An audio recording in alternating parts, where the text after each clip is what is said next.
Proizvodnja rasada često je veoma zahtjevna, a upravo od nje zavisi kvalitet sadnog materijala i urod.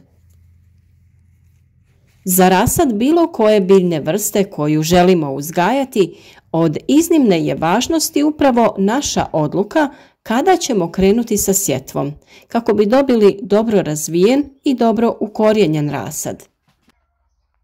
Samo pravovremeno posijan rasad koji se dobro razvio i ima dobro razvijen korijen će brzo nastaviti sa rastom nakon sadnje na svoje stalno mjesto.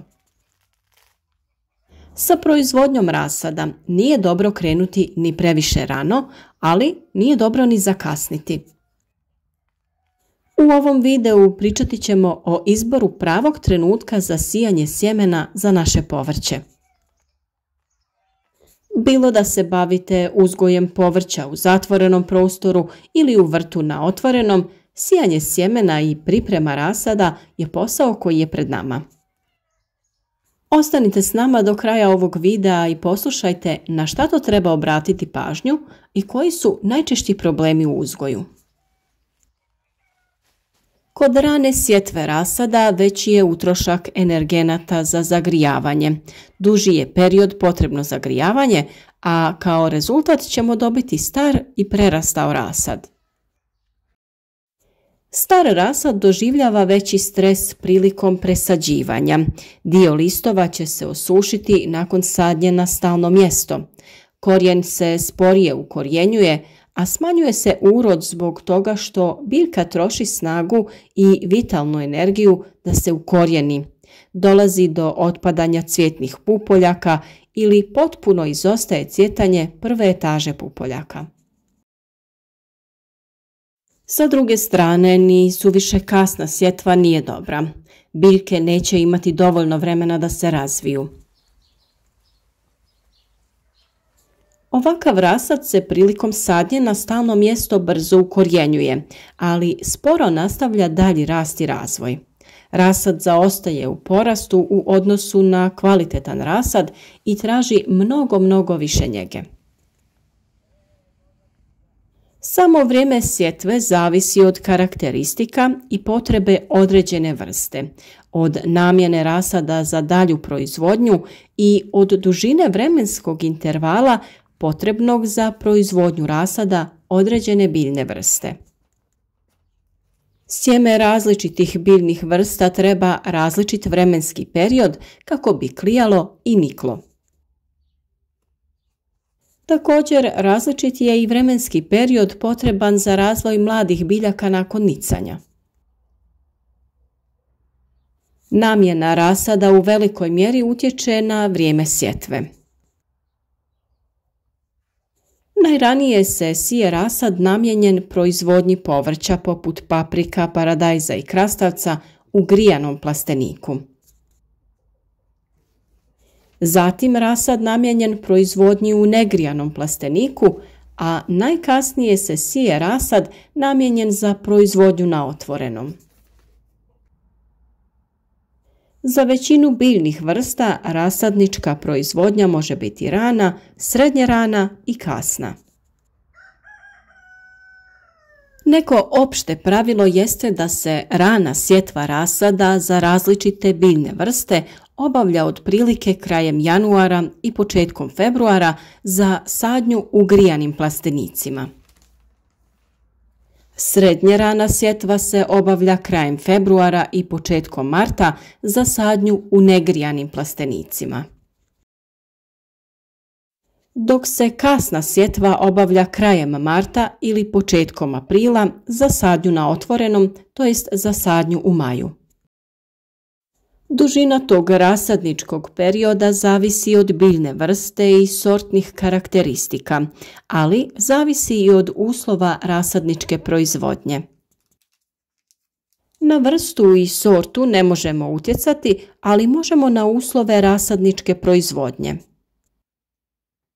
Dužina rasadničkog perioda obuhvata klijanje, nicanje, rast i razvoj mlade biljke spremne za sadnju.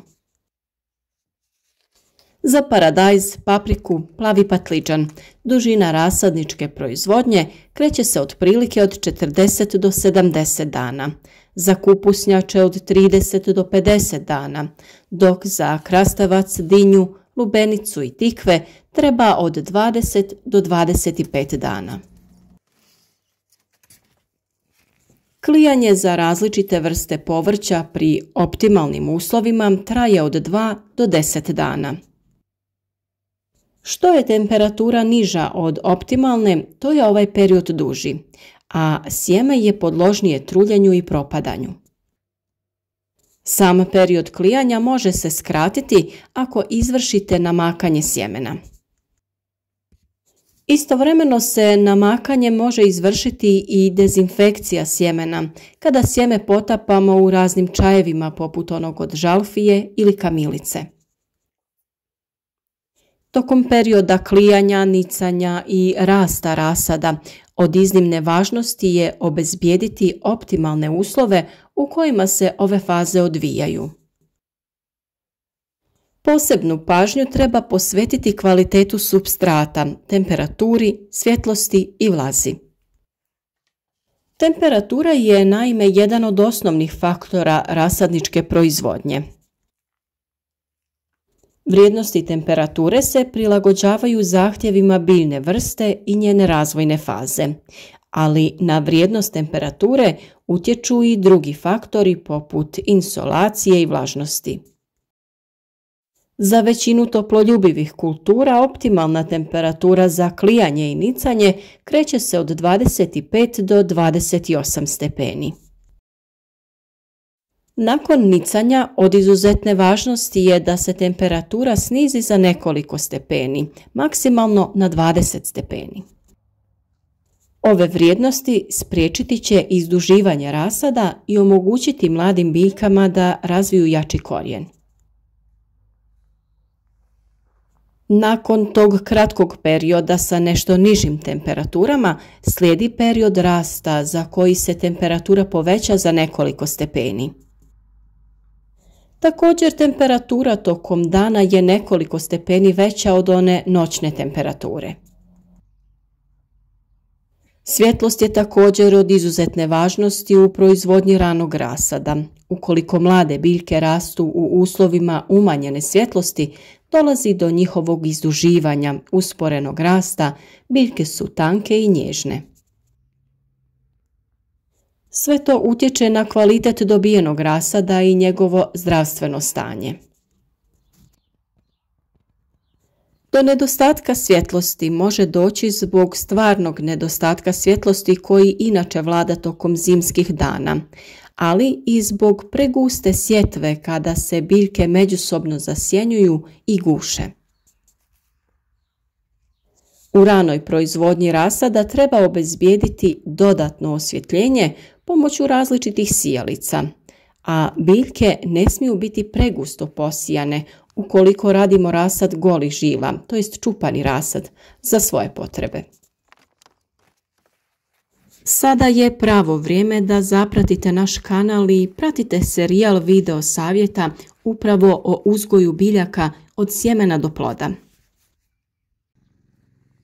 Naš kanal već ima dosta videa na ovu temu, što općenito, što pojedinačno za određene biljke, pa možete i tamo da se informirate. Sada smo ipak odlučili posvetiti posebnu pažnju ovoj temi i detaljno vas voditi kroz proces uzgoja rasada povrća. O svemu ovom ćemo još detaljno govoriti u narednom periodu, pa svakako vrijedi kliknuti subscribe, a klik na zvonce pored osigurati će vam da dobijete obavijest o svakom novom video savjetu. Uz ove naše savjete vjerujem da ćete osigurati sebi uzgoj zdravih i jakih presadnica, a na kraju i biljaka u vašem vrtu.